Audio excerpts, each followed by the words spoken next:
see that investment over the period of, let's say 8 years from 2015 to 2023 has still mated for fossil fuel, whilst green energy is increasing. Next slide. So, okay, next slide. So so the leading economies, that invest in this clean energy, you see that for Russia, the investment in clean energy has reduced over time. Yeah, okay, thank you. For Africa, I mean, it's increased. That's like 10. It's increased like 10 over that period. China is the leading investor in clean energy. Next slide, please. Oh, okay. So, next slide. Okay, so what are the policy focus for the transition involving renewable energy? So we note of the minerals, such as the minerals that are needed, like cobalt, lithium, and all that are needed to convert or to produce this clean energy and all that. And so access to those components and all that must be regulated. Then the field for renewable energy technologies, like countries like Ghana and other Sub-Saharan Africans, must have equal or playing field, that's like equitable access to these technologies. And as rightly stated, there have been triple investments in renewable. That's 4 trillion per year. How much is required before 2020? So to make the green energy meaningful. Next slide. The West, you cannot attest to the fact that still, even especially in Ghana, Sub-Saharan Africa, though the quest to go green is there, but then we over rely on fossil fuel. So next slide, please. Okay. All right. So what are the key global policies backing energy transition? So the renewable power support, energy storage supports the zero emission transport, the hydrogen support, carbon capture and storage support or technology, and so on and so forth. Okay, so what are some of the policies, the regional, the European policy, the Sub-Saharan Africa? These are some of the examples. Nigeria passes climate change bill with net zero target by 2060 in November 2021. So next slide, please. Okay. All right. So these are some of the let's say policy activities undertaken by various governments in the past few years. Okay, so please, next slide. Okay, so as rightly stated, the raw materials that are driving energy transition, the critical minerals, we all know them, but the issues with their extraction.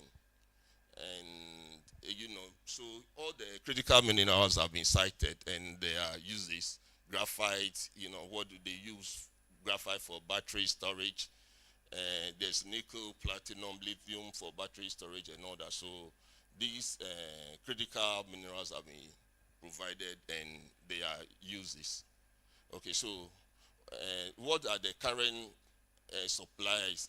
Then supplies 80% needed against 72% for dysprosium. Graphite 40% needed against 18%, and so forth and so on. So what are the key critical countries? The countries that produce all these critical resources is China, Indonesia, Finland, and others. That's for cobalt, platinum, lithium, China, Chile, iridium, South Africa, Zimbabwe, Russia, etc. Okay, so next slide. So the trade, from exporter and importer, we can see that it's skewed towards China. China is the leading importer of these critical minerals, and the exporters are listed on the right, on the left, sorry. So there are conflicts associated with this extraction of these critical minerals, and it's shown in this graph. And as in, like, there is what risks and conflict and food insecurity. For example, bauxite extraction is normally not associated with all these risks: conflict, food security, no, especially water risks. But then there's in it, we see like increased food security, etc. Okay, so, and these are countries that have adopted mineral strategies, as in like the critical mineral strategies. And there is Mali in the Nigeria, Ghana, and South Africa. Okay, so the role of minerals and metals in China's growing trade relations with Africa.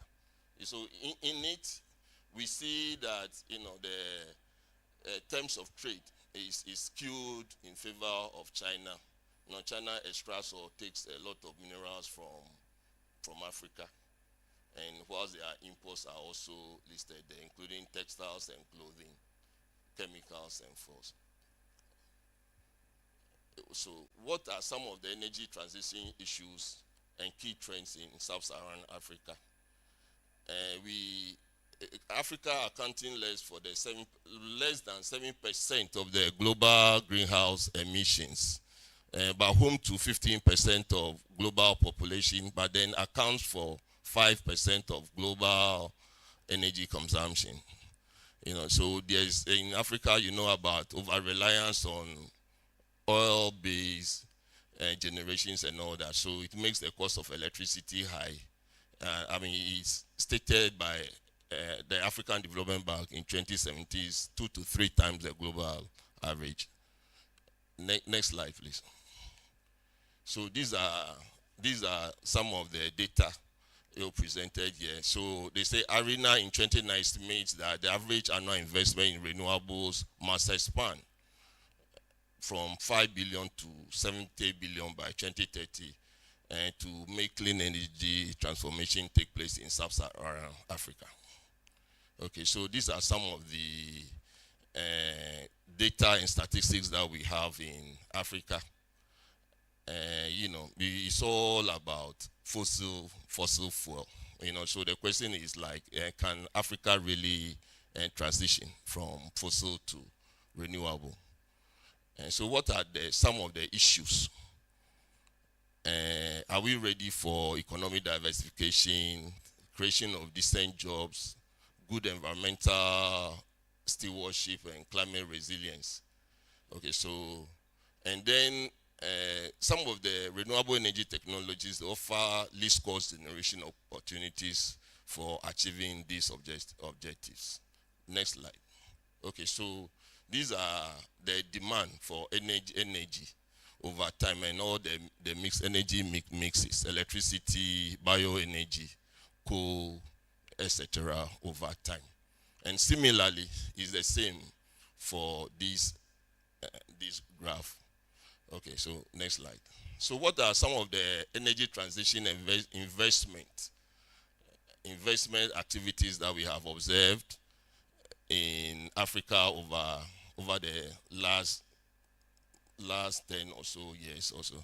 So in November 2022, we talk about the ESCOM Just Energy Transition Point in South Africa, and I think so it's all about South Africa. So next slide. Okay, so, and the current power supply gap is estimated at 4 to 6 gigawatts, causing load sharing of up to 10 hours daily in South Africa. Although electricity access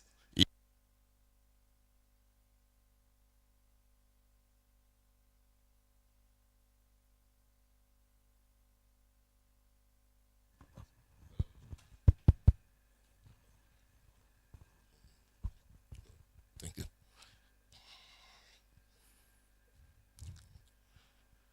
So, although electricity access is high compared to regional averages, about 10% of South Africans still lack access to electricity, and 47% are considered energy poor. Next slide, please. Okay, so what are the financing portfolios, currently taking place in our side of the world? We know about financing the decommission of a 1 gigawatt coal plant that is over 56 years old in South Africa. And the Komati power plant has operated at only 125 megawatts capacity since 2021. Okay, so next slide, please. Okay, so these are some of the installations in South Africa. Okay, so the investment impacts of renewable energy solution. So what this is saying is that the renewable energy investment, you only require about 2 years of build time or development, while course you will take like up to 12 years to build and start operating. All right, so then for energy, at least everybody knows that there's a significant reduction in pollutants like the SOx and the NOxes. Okay, so and the jobs, so as the transition is bringing in more jobs, from the traditional energy projects. Let's go ahead. Next slide. Okay, so we know about the environmental savings, already when we transition from the traditional energy sources like coal to clean energy. So these are some of the savings that are available. 41% of carbon dioxide and all that. And these are some of the significant investment proposals that are readily available. Okay, next slide. So this Morocco with the largest concentrated solar power plant. Next slide. Okay, so same. This is a Biopower floating solar plant in Ghana. Okay, so some wind farm in Kenya. Okay, geothermal power plant in Kenya. Okay, so this is in South Korea. That's the largest tidal power plant in the entire world. So this is hydrogen, use of hydrogen in Japan. And this is a fuel cell by Toyota. Okay, so the same way, this is a plant that's 7,965 megawatts of nuclear power plant in. So the world's largest waste to power plant, that's in China, Shenzhen. Next slide. Okay, so what are some of the policies on energy transition in Ghana? The National Energy Transition Framework, National Energy Transition and Investment Plan, Climate Prosperity Plan, Nuclear Energy Program, the Nationally Determined Contributions, that's the NDCs, decarbonization of chemical and other industries in Ghana, and electric vehicle strategy in Ghana. Okay, so these are policies at achieving net zero emissions by the year 2060.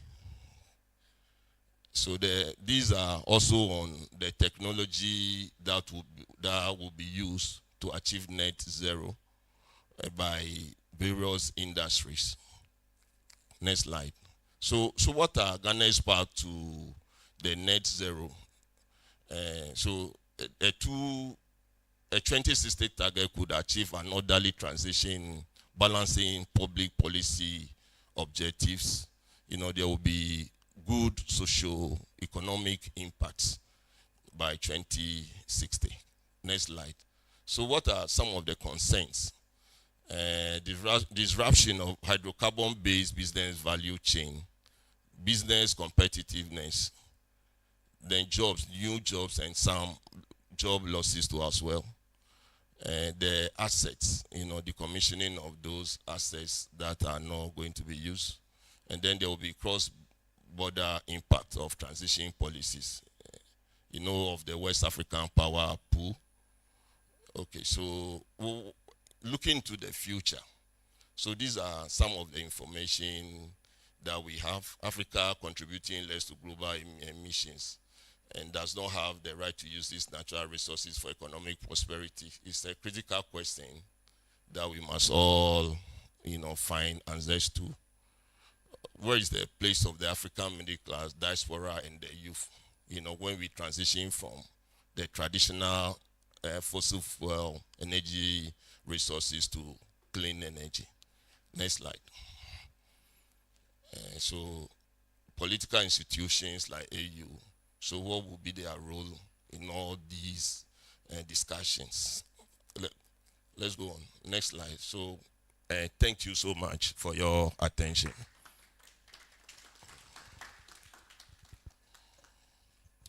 Thank you so much, Engineer Zukujo. Please kindly have your seat. Please, let's give it up to him.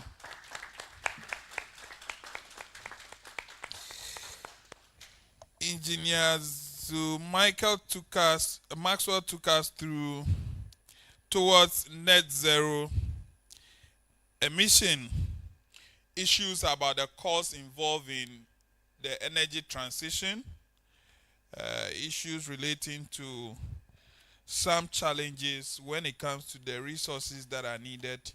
And one of the few things that I pick up has to do with issues relating to conflicts, food security, and water risk.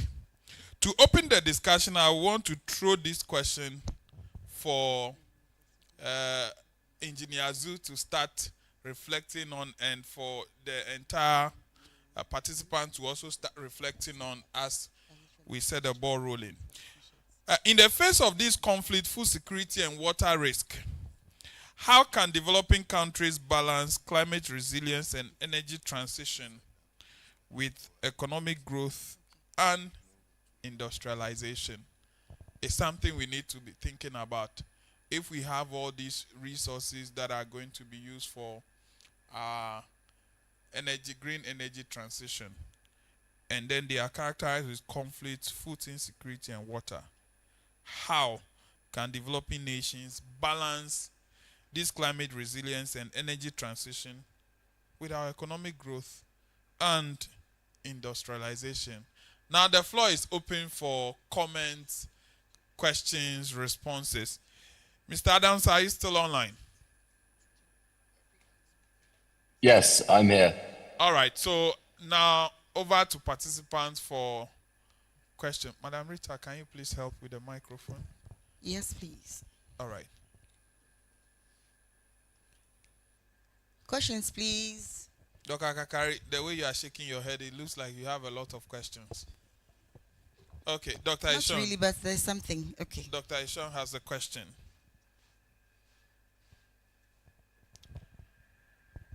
Thank you very much.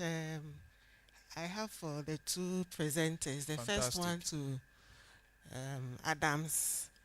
There is this prejudice about the carbon credit, and some share the opinion that if countries are given limit to emit and they are supposed to also buy in order to emit, then won't this give chance to countries with higher income or companies with a lot of money to buy more in order to emit? I would like to know your stake in it and some other disadvantages you think carbon credit can also pose. Then to the second presenter, I'm very much interested in the situation of Ghana. We have the policies, you've mentioned them. As a sovereign state, we need to have them to guide us. What can you say about our success stories as far as our transition is concerned? Thank you very much. Right. So, Mr. Adams, kindly take the first question. Kindly respond to the first question for us. Hi, sorry, but it's very challenging to hear on my end. So I'm wondering if somebody could potentially put the question into the chat so that I can answer it more effectively. But are you able to hear me when I talk? I can hear you, yes. All right. So her question was issues relating to carbon credits. Wouldn't that put the less privileged countries at a disadvantage, such that maybe the companies who have the purchasing power or the ability would pay for extra credits so that they emit more carbons?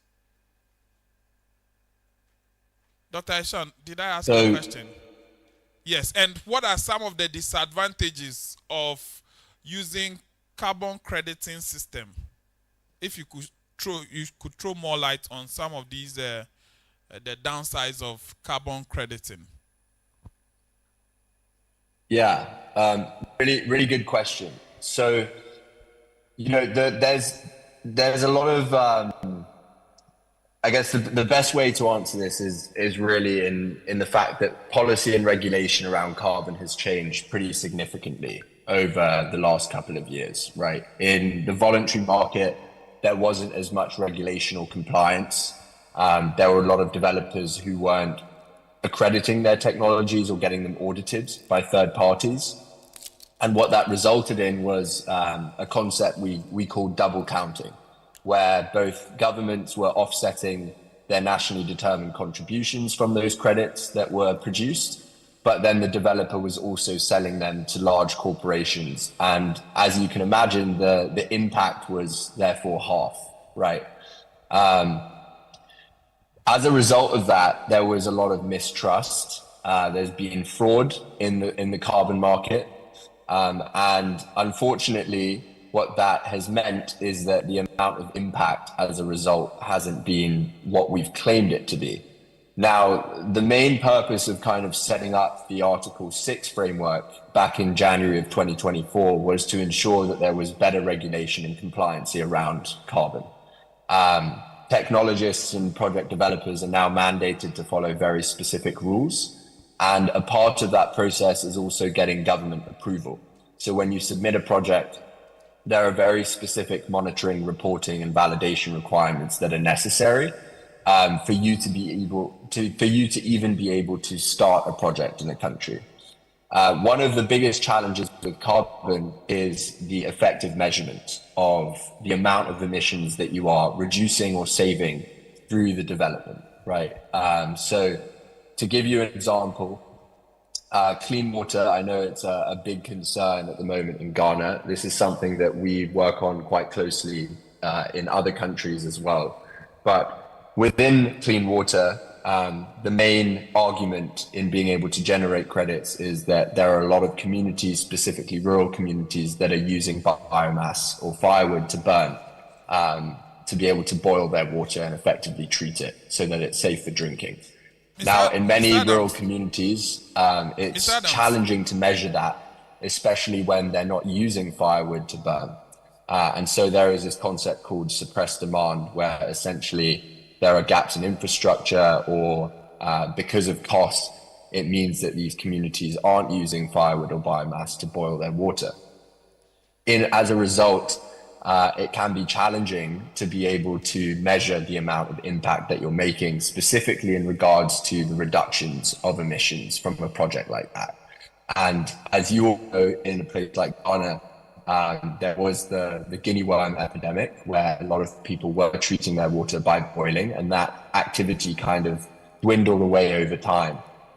So the point I'm making is really that when it comes to a project, ensuring that you are meeting the right monitoring, reporting, and validation requirements is one of the biggest hurdles for being able to generate credits on a project. With energy, it's a little bit easier, but with things like cook stoves or even clean water, it can be a bit more challenging. So that is one of the disadvantages. In terms of corporates, to the latter half of your question, there are now very strict regulatory requirements that are being forced, particularly in the EU, for corporations to decarbonize. And what that means is that these companies are now being forced to take measures to be able to fuel switch, for example, from using the grid to using captive solar or more energy efficient mechanisms to improve operational efficiency. But because of these regulatory requirements, there is a forced pressure on these companies. And so they're not only looking at offsetting by purchasing credits, but they're actually now taking the initiative to incorporate these types of technologies into their own systems to actually try and offset their Scope 3 emissions significantly. We have to make sure that we're never double counting, right? Because the level of impact that we're making is very important and it needs to be justified. And so this is the main concern. But with the Article 6 framework, it doesn't allow for developers to get away with it as easily. And because of the government approval steps, there are also very strict protocols in place at the Carbon Market Office level to make sure that those types of projects don't slip through the cracks as well. I hope that answers your question. Yeah, I'm sure it's been very comprehensively answered. But we want to see your face as you respond to the question. So for our subsequent questions and answers, we'll kindly like you to turn on your camera for us. Thank you so much. So I think we'll go to Engineer Zukujo to respond to the question about some of the success stories regarding the energy transition, especially in the face of the numerous policies and frameworks that we have in that regard. Dr. Ishan, have I emphasized your question? Okay.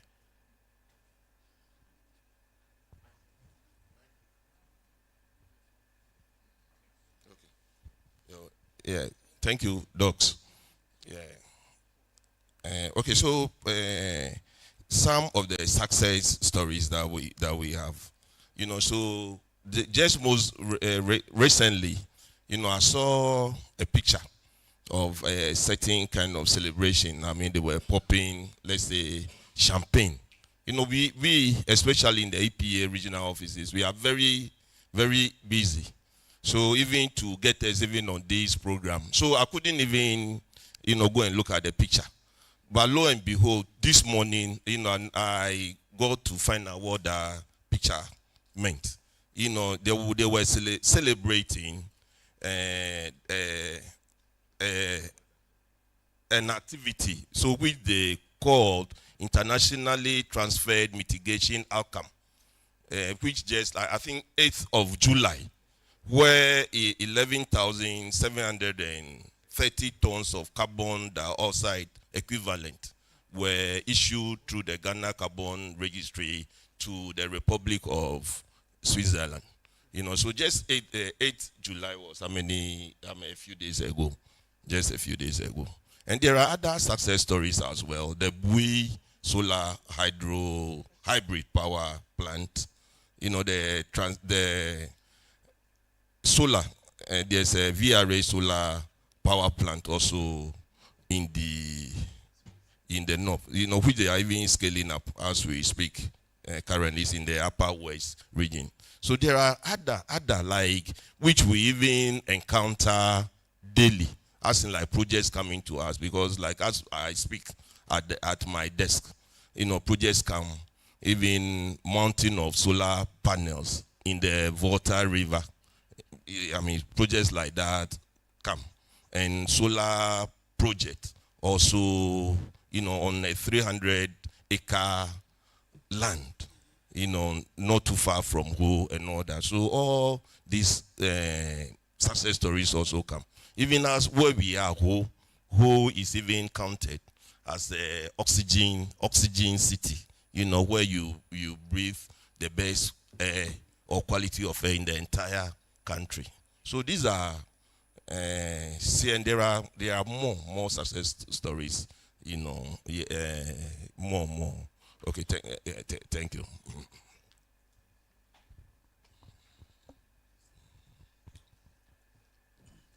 Thank you very much, Engineer. You've spoken well about the success stories of this whole energy transition in Ghana, but are there some challenges that are hindering the targets that we've set for ourselves? So if there are, would you mind highlighting some of these challenges? Because successes don't just come without some challenges. Would you want to throw some light?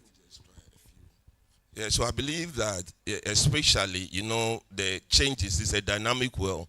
So the regulatory framework, the regulations and all that always need to be worked on, and advance. So there's even conflict, like I said even earlier on, as land resources are needed to Right on some important concepts for our understanding. You made mention, the first presenter made mention of the fact that we are dangerously off track. Then I retorted, who? Is it Ghana? Is it Africa? Is the world?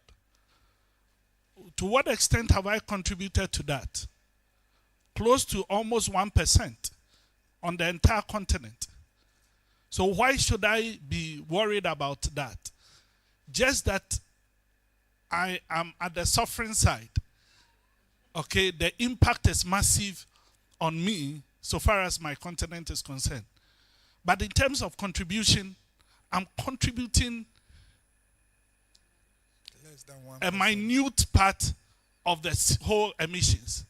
Okay, so now my question is, why should I be bothered? Based on the polluter pay principle, why shouldn't the polluter be made to pay? Why should I be made to be planting trees whilst I don't need the trees?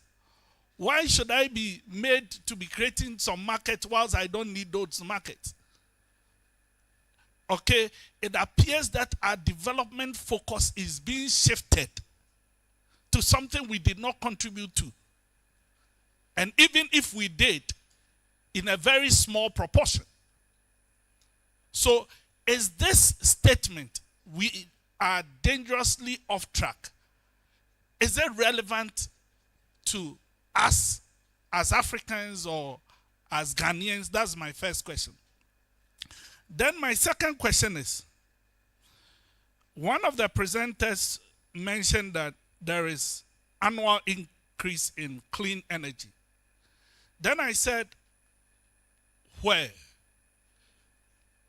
Because if it is solar, then the data suggests that our contribution is almost still 1%, around 1%.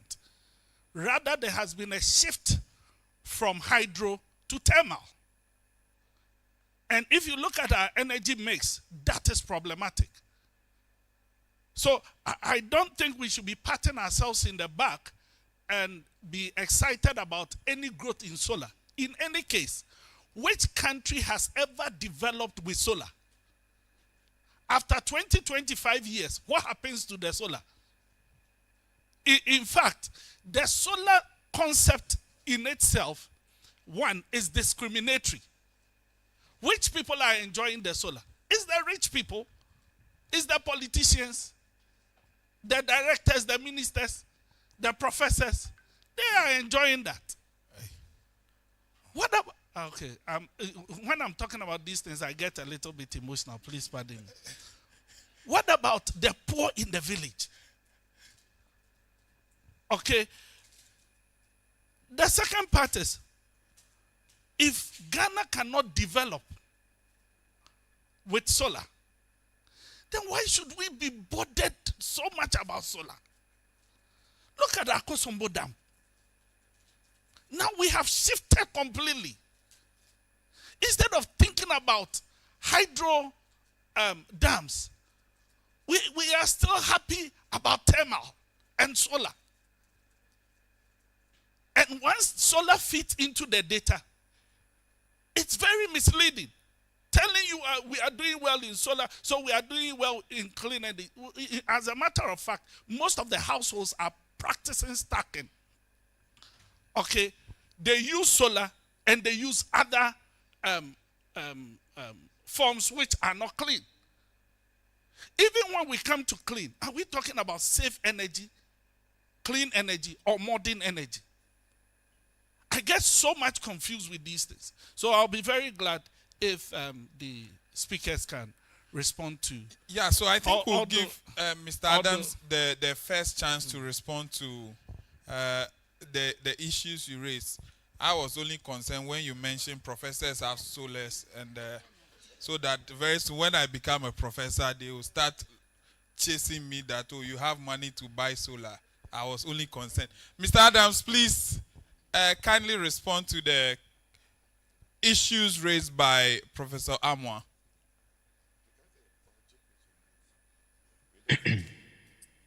Yes. So if I understand correctly, and please correct me if I'm wrong, but the question was around solar energy and why there should be an emphasis on solar energy versus other types of energy. Am I correct? And the being dangerously off track.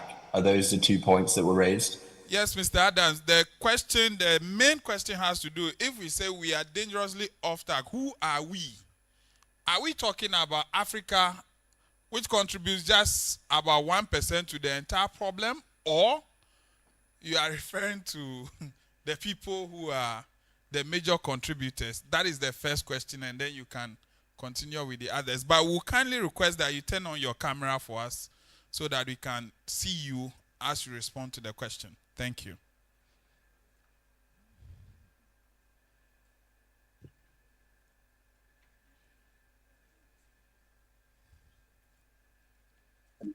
So please go ahead.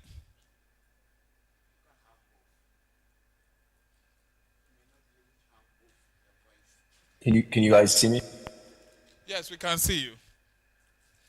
So please, Okay. please go ahead. Yeah. So the comment that was made around being off track in terms of being able to meet the 1.5 degrees Celsius on the global emissions stage is reference to the global economy, not just around Africa, right? This is something that is problematic across all countries, and unfortunately, a big part of why we're off track is because people just haven't been taking the industry seriously, right? We have a lot of oil and gas companies, mining companies that continue to increase production and are therefore being forced now to decarbonize to be able to offset the emissions that they are creating and producing. In my opinion, I think Africa is a beam of light amidst all of this. There is a lot of opportunity in Africa. I myself am North African. I'm from Egypt. And I believe that this solution of carbon financing can really help in supporting both environmental impact, but socioeconomic impact across the continent. I think Ghana is a perfect example and use case here, right? Ghana has been one of the first countries to act heavily on the Article 6 framework. They have legislation, they have regulation, and they have bilateral agreements in place, which are the three fundamental characteristics of being able to make that transition effectively. They're currently setting the example that a lot of other African countries should 100% follow, but are doing so in a way which is also attracting foreign investment and capital and technologies to the region. All of these things can help drive environmental impact and socioeconomic impact. So the change that is happening in Ghana right now is truly phenomenal. And in just being in the climate space, it is one of the countries that comes up repeatedly, no matter who I speak to, right? Everyone wants to be in Ghana right now. And it's evident that the framework that has been set up there is incentive for companies to come, other governments to come. So it's really setting a new standard. In reference to the solar point, right, my presentation really focused on solar as one of the technologies that has been able to be subsidized so much so that it's now cost competitive to the grid, and in many places even cheaper, right? There's a lot of countries around the world that citizens will purchase solar panels. Pakistan is a perfect example because the grid energy is just so expensive. And so they install their own panels on their homes and get energy that way. And because of that transition, a lot of these communities are now actually putting the excess solar that they're generating on their homes back into the grid, for which the government is purchasing a portion of those energy savings and giving that back to the community for the good work that they're doing. Solar we've had to do because it was one of the first renewable technologies that was scalable. And so because of that, it became affordable more quickly than the rest. But we're now seeing the same to be true with hydro. We're seeing the same with wind. There are a lot of changes that are being made in the renewable energy sector. They're ultimately becoming cheaper over time. But the solar example was really a preface for what we need to now do with all of these other types of clean technologies that can drive further economic, socioeconomic impact and environmental impact as well. And for me, it doesn't stop at the carbon credit piece, right? With that excess capital that you get from being able to sell these credits in the compliance market, that should be used towards further sustainable reinvestment. It should be used towards healthcare. It should be used towards education. Things that don't necessarily generate credits, but help improve overarching community health. And I think that is how we make the most of this transition into the new market. Mr. Adam, thanks very much for that comprehensive response. We would like to go to Engineer Kujo to give us his response regarding the discriminatory nature of solar. Where is equity? Where is fairness?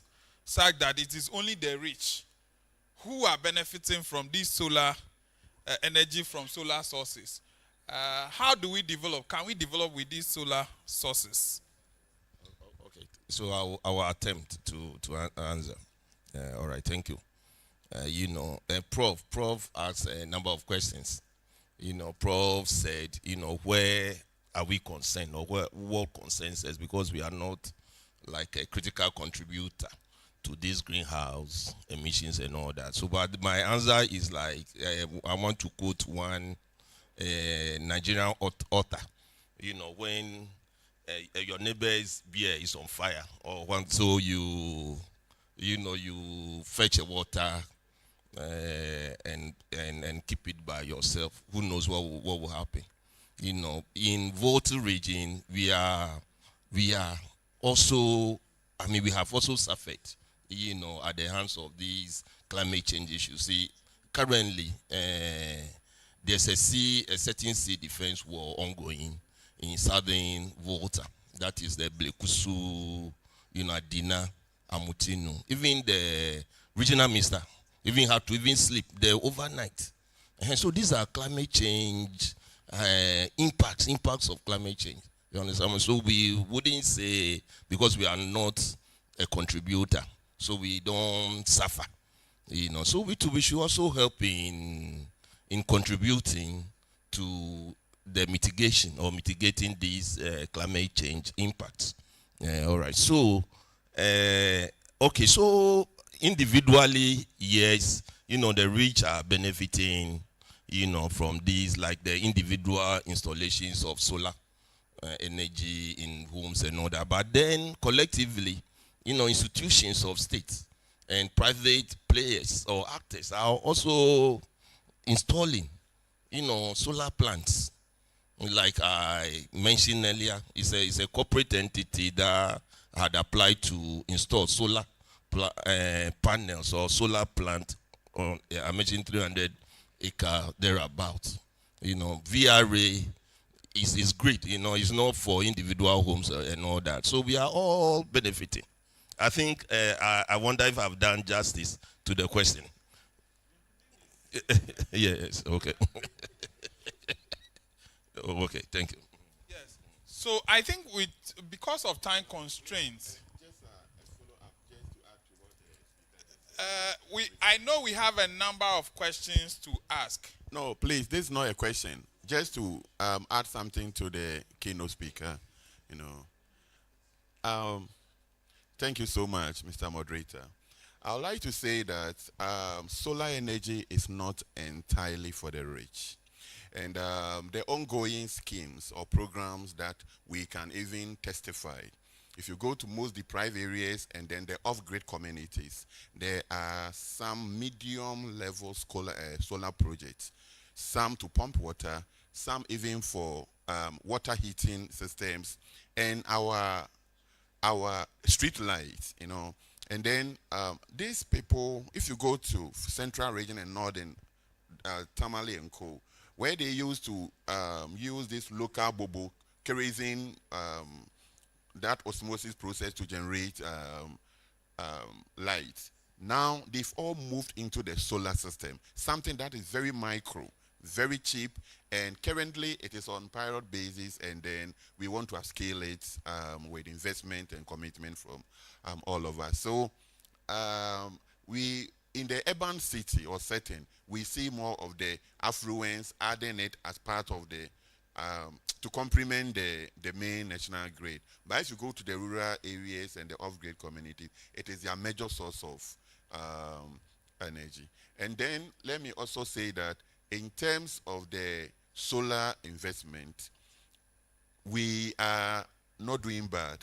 In fact, although in 2011, when the Renewable Act was formulated, I think the Act 832, Renewable Act, the target was to achieve 10%. And then after 10 years, we were able to, when the evaluation was done, we were able to achieve 1.5, which is not bad. So when we say we are progressing, it means that, yeah, we are not really, the impact is not sharp and noticeable, but we are making some level of impact. Thank you so much. Just to add up to the... Thank you very much, Dr. Kakari. Please.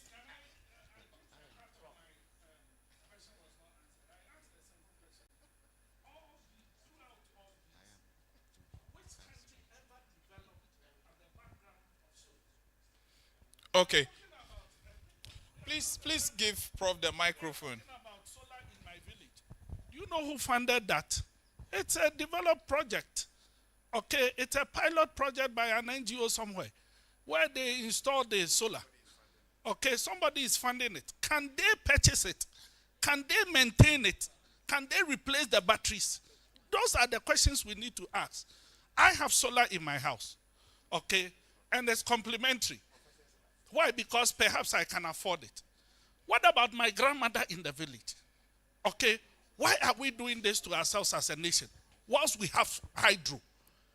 Instead of us maintaining the hydro to supply the entire country, we are just playing draft with our energy sector. Thank you very much. Ladies and gentlemen, we'll give Dr. Aquile the chance to ask her question.